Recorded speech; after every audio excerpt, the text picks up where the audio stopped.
Hey, homeowners, do you have a leaky faucet? Well, those incessant drips do more than just disturb your sleep. According to the EPA, a faucet that drips 1 drop per second wastes some 3,000 gallons of water per year, draining your pockets at the form of higher water bills, and lest we forget the growing worldwide water crisis. As a dedicated DIYer, normally I advocate for tending to one's own household maintenance obligations. My motto is, if I can do it, you can do it. But if I can't do it, and you can't do it, somebody's got to do it. And that's why I'm going to call in reinforcements.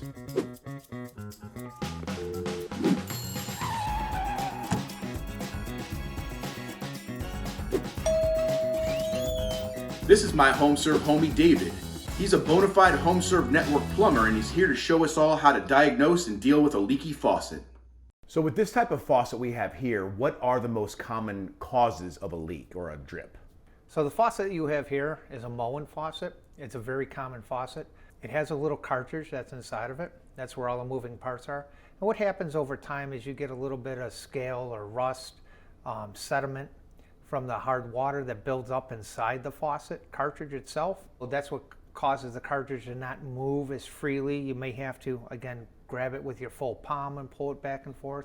With the new cartridge, you can just take your pinky and you should be able to slide it back and forth. When you're starting to manhandle that faucet knob, you know it's time to replace that cartridge and give yourself basically a whole new faucet. So long as the rest of it's looking good, no reason to change it out. What level of difficulty would you rate leaky faucet repair, and would you say that it's something an average homeowner could or should undertake themselves? So the average leaky faucet repair, I would not recommend the average homeowner do, because if you don't have the correct parts and you don't have the correct procedure for taking the faucet apart, you can actually cause more damage, and maybe we can't repair the faucet at that point. So I would leave that one up to the professionals who have the parts or access to the parts necessary to make that repair. Shut the water off at both valves. Close your drain stopper. You want to place a rag into the drain so you don't drop any parts. On the very top of the faucet, there's a cover cap. Open that up. Take the screw out for the handle. Rock the handle off. The next item we have is a little clip, and that's why we seal the drain. This is the actual cartridge. This specific tool only has one job in life, and that is to remove the Moen cartridge. It screws down into the stem, and then you gently twist, rocking back and forth as you pull. And right there is a faucet cartridge. This cartridge has every moving part in the fixture. So long as the fixture body's in good shape, there's no reason to replace the entire faucet when you can do it with just one little cartridge. So the next thing we want to do once we have the cartridge out is we want to flush the inside of the faucet. And you'll notice all that lovely debris that comes out. What we don't want is all those little chunks in the faucet getting into the new cartridge. Open up the package for our new cartridge. As you can see between the two, this cartridge is fogged up and full of debris. You can see that the actual rubber seals are different. The next and very critical step is applying silicone faucet grease. Moen is very specific in their installation instructions. And we're going to take that and slowly slide it down into place. There's a little groove in the back of the faucet that the clip slides into. Once that is in place, we'll take our chrome collar, slide this back onto the faucet, slide the handle back onto the faucet, reinsert the existing stainless steel screw. Before you put the top cap back on, make sure that the hot and cold are in the correct positions. We want to let the water run for a minute, flush out any debris that's in it. Again, cold should be on the right, hot should be on the left.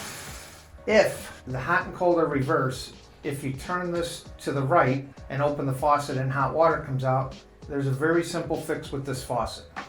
I would just remove the handle, and this center stem, this piece right here, we would just turn 180 degrees, and that's going to reverse it. So now the cold will be on the right and the hot will be on the left. It's very simple. I don't have to pull the whole thing apart. All I need to do is flip this down. Slide my washer back on. Slide my handle back on. And again, test your faucet, confirm that holds on the right, hot's on the left, and that's very hot. So once you have a new cartridge in place, you can take your pinky and literally turn the faucet on and off, open and close without using any force.